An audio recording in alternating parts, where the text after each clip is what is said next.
Hey guys, welcome back to the 2016 One Nation of Gamers circuit. I'm Tannen Grace and I'm joined by Nassim today. And it's time. It's time for the finals. We get Zalay versus Chalky. I don't know if we could have asked for a better finals. I know you have some good friends here, but these two guys have just been on fire for the last few weeks. Zalay's up to like top 5 in the world in some of the rankings. Chalky's coming off of a huge win at DreamHack Austin. His first major win. I know he's so excited. You could literally see the relief just pour off of him when he won. I've never seen that much of an emotional response from Chalky in my life to something, and unless someone said something bad about Leper Gnome or something, maybe if someone like had some unkind words for a Leper Gnome, he might get really mad. But this is the finals I wanted and stuff, so I can't wait to see this. And their lineups are really cool and interesting. Yeah, we definitely see them both just bring super aggressive stuff. And as you said, like, these are the two players, like, you look at this open bracket and you probably say, Chalky and Zalay, these are the favorites. Yeah. And here they are in the finals, just proving why these guys are just considered to be one of the best players in the game. Yeah, I know I had a chat with Zalay recently. And, last year he finished #1 in points for BlizzCon. Out of everyone in NA, he was #1.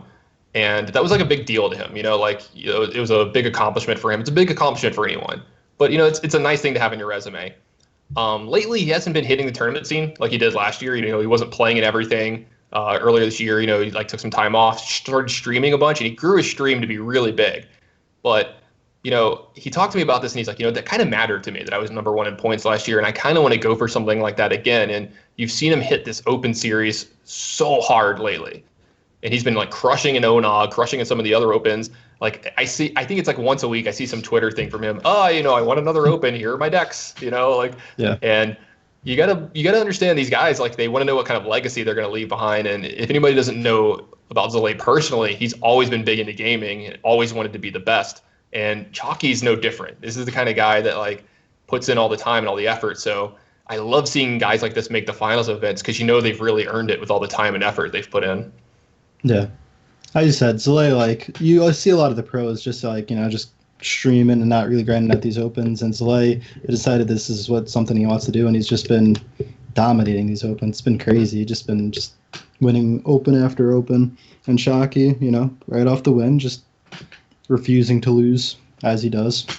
Yeah, and I would like to see who plays more Hearthstone than Zalay. I mean, this guy puts in so much time. He's literally always on when I sign on.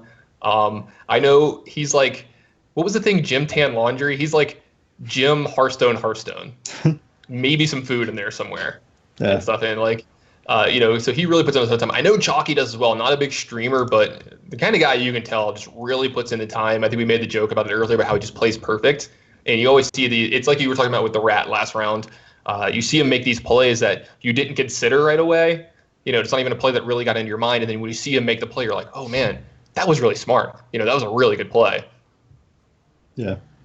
So we see that, the zoo is going to find this shaman that Zalay has with the Hammer of Twilight. And Zalay won this matchup last time. I definitely don't know too much about this deck just because I'm not sure how Hammer of Twilight really affects the matchup compared to something like Doomhammer. Definitely picks off the zoo threats, I would think. Yeah, I mean, we saw it do some work in that matchup, right? Like it killed 2 minions plus left behind a 4/2 body, and that could be like really big.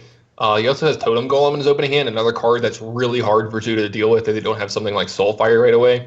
Though Crazed Alchemist can have some stuff, you could like run a Flame Imp into it maybe, some other 3-power minion after switching its power toughness. So pretty big draw here for Zalay as well. This gives him some very powerful openings here with Tunnel Trog and 3 overload cards in his hand.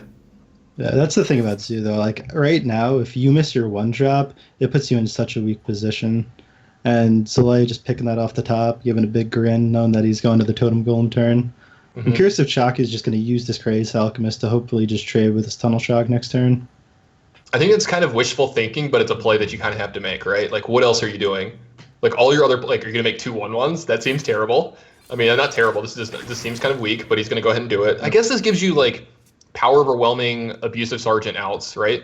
Yeah. That or you could just also switch the help the next turn and just trade in the 1/1 and then drop down the Roadwalker. So it's sort of a setup play.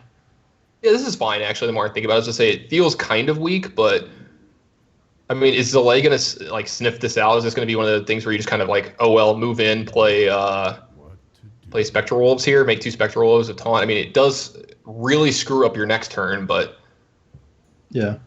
I you change. definitely would like to see the Feral Spirits, but it's easy to say that looking at Shockey's Yeah, hands. caster So, bias. Yeah, yeah, for sure. I mean, when you get to see both hands, the game's a lot easier. I'll tell you that. Or a Manatide Totem, all of these would be great. Shockey had the two Healing. decisions that turn. He could have either went with the Imkang boss or he could have killed the totem with the Crazed Alchemist and then Morkoid off that Tunnel Shroud, but he just decided that he just needs to get that Imkang boss down. Turn. He's not overloaded here, and he gets to pick off one of these 1/1s, and he gets a taunt totem. That's actually pretty big. Huge. Yeah, let's say if you're going to get the taunt totem, I really like the Tuskar Totemic play. Yeah. There's also a bunch of good ones too. You could just pick up a totem golem off of it or a Manatide totem. All of these would be great. Shockey had the two Healing. decisions that turn. He could have either went with the Imkang boss or he could have killed the totem with the Crazed Alchemist and then Morkoid off that Tunnel Shroud, but he just decided that he just needs to get that Imkang boss down this turn. Yeah, and this is something you see pro players and big players talk about a lot. It's just so important to play to the board, and he like really favors that 2/4 body, and I kind of agree with him there too. I think it's really important to get Imp Gang Boss in play. You see, Zalay doesn't have any like super clean. The Feral Spirits, just because of the overload reasons, you could go with the totem next turn and then do the 4-drop. But he decides that he's still just gonna go for the totem goal anyway because it definitely this is the better play for just playing for board. I just think if you went for the other option, it would have been just for his future turns how the overload works out. Well, I like to see the Feral Spirits just because of the overload reasons. You could go with the totem next turn and then do the 4-drop. But he decides that he's still just gonna go for the totem goal anyway because it definitely this is the better play for just playing for board. I just think if you went for the other option, it would have been just for his future turns how the overload works out. well, Chalky picks up Sea Giant. If he wants, he can actually develop a Voidwalker and a Sea Giant this turn. But I was gonna say, can he actually Forbidden Ritual into Sea Giant here? Yeah, that would be make 4 guys, make it cost 0, do it. So would not be surprised to see that here. That's a pretty big turn here from Chalky. The way Zalay played this, I guess this gives him more options later on turn 5. He could either play the 4-drop or the 5-drop, depending on what he does next turn, too. So maybe he's trying to leave himself as many options as possible. But he also knows he can't really get punished for going wide out of the Zoo deck besides something like Sea Giant, right? There's no other card that like super punishes you for putting extra minions in play. No. So Zalay's definitely going to be looking up to top deck that Hex here. Will he do it? No, but he still has this Feral Spirits, which is definitely a good turn. Yeah, and is this the point in the game where you're like, well, I gotta start pushing as much damage as possible, or do you start taking some of these good trades? Yeah, I think he's going to try and kill all these 1/1s because all you want to do is just leaves you without the board. He might not even play this Feral Spirits because he might want to be able to clear this Imp Gang boss a little bit more cleanly and then just totem. Whichever he decides with it, both of them sort of make sense. Yeah, you've been like Rockbiter, the Argent Squire, possibly to take care of the Imp Gang boss. Yeah, he would either do it on that or the Trog, just because the Squire's going to trade into a 1/1 better than the Trog is. Yeah, it's true. I guess missing 2 damage isn't like the biggest thing in the world. Your Chalky's at 27, so. Oh, I actually forgot about the Overload. So, like, the Overload, which I forgot about, it just makes the trade on the Imp Gang boss really clean. The only bad thing about this is that he's not going to be able to play that 7/7 the next turn, and that would have been the merit to playing the Rockbiter. Yeah, I think that's what was giving him pause on this play. Like, that's obviously a powerful play. This turn is to make 2/2/3 taunters and be able to trade really well. But it's what happens next turn, right? That you need to really think about as well. You're going to be super overloaded for next turn, and your hand is getting kind of expensive. So, if you don't draw something along with to play with Rockbiter next turn, then Rockbiter Totem is like your really only option.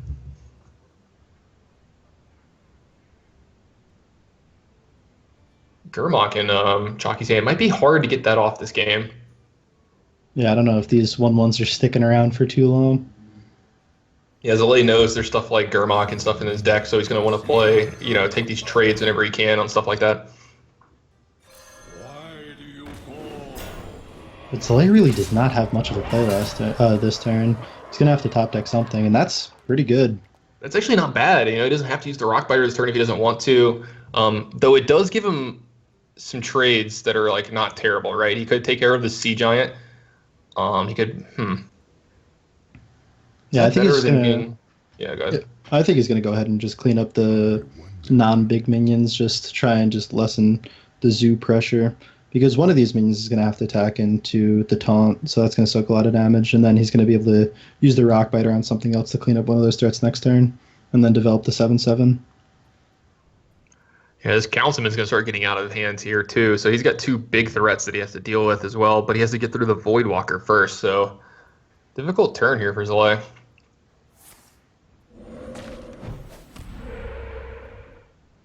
All right, so I gotta believe he's gonna be using Primal Fusion this turn. Oh, he's actually just gonna Rock Biter here. This is 5/6. Okay, so this allows him to take care of the councilman and keep his Feral Spirit around. There's no way for him to really, yeah, I was gonna say, he can't take care of both these 1/1s though, so the other 1/1's gonna cleanly trade into this. Yeah. I mean, Chalky can even find Mortal Coil or something here, wouldn't be terrible. You might just want to get this 4/4 into play though. We'll see what happens whenever we get the, we're having a little spectator bug with the hand. Sorry guys, we can't show you the Discover, but we'll know what it is as soon as it gets to his hand. Apparently it's a hard decision here for Chalky. Either they're all bad or there's multiple good ones. Things that he's hoping for is just solid minions, things like Voidwalker, say Mortal Coil to even clean up this 2/1 would be alright. But Hungry Crab definitely means that the other two choices must not have been good. They were probably pretty bad. I mean, I think you would have been fine with an archer there, an elven archer. You know, take care of the guy, leave your 1/1 around, you get better trades that way. But Chalky has done a very good job of taking over this board in this game. What do you do if you're Zalay here? Do you just have to weapon? Yeah, I think you just have to take this damage, Jeez. because if you play the 7/7, you're overloaded for next turn, and just the 8/3 Sea Giant just clears it, so you're taking some damage this turn. Yeah, I don't think I'd even develop a Tunnel Drug either. Yeah, definitely wouldn't. It's too good that, you know, you can make it a 3/3 in the turn that you play a Flame Reef Faceless as well.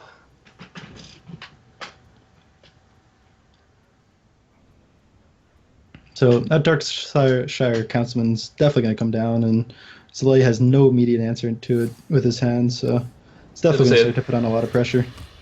And then you start with tap, you play Darkshire Councilman, play both of your 1-drops, push a bunch of damage, set up a big board, and then you have Gurmok's Soulfire for the turn after this. It's looking really good for Chalky. Zalay has to find something like a Storm off the top if he wants to stay in this game, and that'd be really good because, you know, he clears the board, gets a 7/7, but thing from below is not that bad either. It's just, is it good enough? Yeah, this makes, he can go 7/7, Flame with Faceless, into a thing from below, and then possibly just attack, I guess, Flame it, just to get the most power off the board here, but then he gets a 4/2 as well, so yeah, it starts to regain some of the board pretty well. Yeah, this is a super strong turn coming out from Zalay, but just knowing Chalky's hand, the Gormok and the Soulfire just like kills the creatures that Zalay's going to be developing. Mm-hmm. Yeah, he's gonna have to do some like awkward sequencing with everything if Zalay takes a bunch of minions out this turn, though. So we'll have to see. But Chalky has a lot of really cheap minions he can draw off the top of his deck to make it easier for him too, as well, though.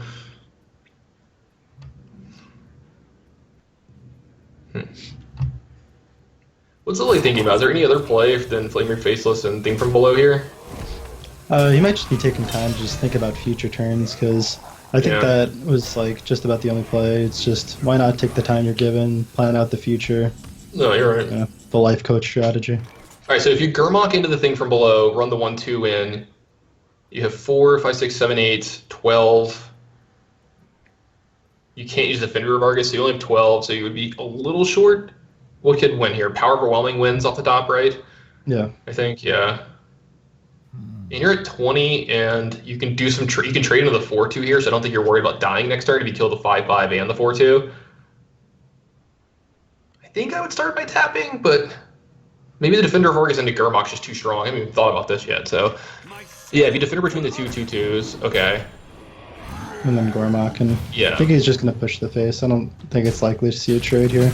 No, I mean you're protected against storm a lot this way. This puts Zolay down to Puts him to 4. four. Yeah, Yeah. I don't think there's a card in his deck that gets him out of this. Yeah. Unless he has elemental destruction somehow.